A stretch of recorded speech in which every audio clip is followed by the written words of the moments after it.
At 9 frames to 7.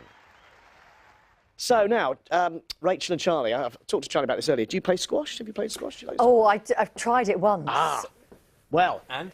I was terrible. It's a great game, but it's a great workout. But unless you're against someone similar, sometimes the ball just disappears into the corner, you can't get to it. And obviously, also people with ageing joints and limbs. Takes its toll, A lot of bending down, a lot of physical exertion. But there is now a version of the sport called Racketball, which means longer rallies for all abilities and less stretching for those out-of-reach balls. I've been down to Bowdon, Greater Manchester, to find out more. Bounce. Bounce. Well, it looks like squash, but in this game, the rallies can go on and on and on, even if you're playing one of the world's top 100 players. Because, look, the balls are much bouncier and the rackets are bigger. It's a bit of a leveller.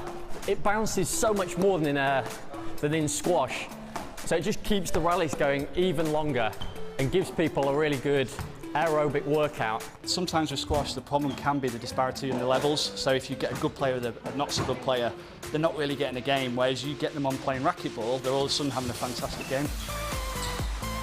Racquetball was invented in the 1950s by an American tennis player who wanted a game that was easy for people to pick up and play together, whatever their ability.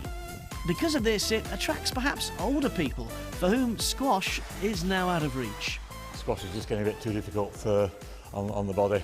The ball bounces higher, you don't have to lunge quite so low and get down right on the ground quite as often. It's a little kinder on your joints, certainly your knees anyway. I was one of the last ones to turn at the club here. Everybody had gone playing racquetball, I was sticking out playing squash, but you know, the joints started aching a bit, and I just found it aerobically, you know, really good. That's what I was finding with squash, is that with 2 or 3 rallies the ball was dead, and then you're starting again and you weren't actually getting a good workout.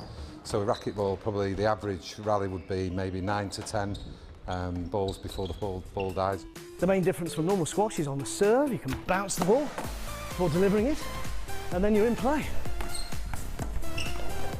The bouncier ball also helps draw in the younger players who love the challenge of trying to read its path. Well, I think because it's bouncier, it just goes off, it bounces off the walls in more of a random direction. You have to calculate sort of where you're going compared to where the ball's going to bounce and all that kind of stuff, so you might have to run an extra bit to be able to reach it. Racquetball, which is also now called Squash 57 because that's the diameter of the ball, has now gone global. And while the World Championships are still dominated by the USA and Canada, the UK is catching up, with more and more players either switching to it or using it actually as a way into squash. OK, so we've said it's a real leveller and that beginners aren't going to get thrashed as much by the world's top players, but can you kill me off with a smash and killer? Let's see how many it takes.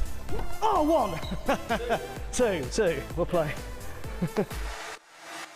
Still win a point in the end when they need to. But there's 6 leagues down there at Bowdon. It shows how many players are using it as an alternative to squash. It's one of those things, if it's successful locally, it then really grows, doesn't it? Yeah, absolutely, yeah. Loads of clubs. Go and have a look on the BBC Get Inspired website.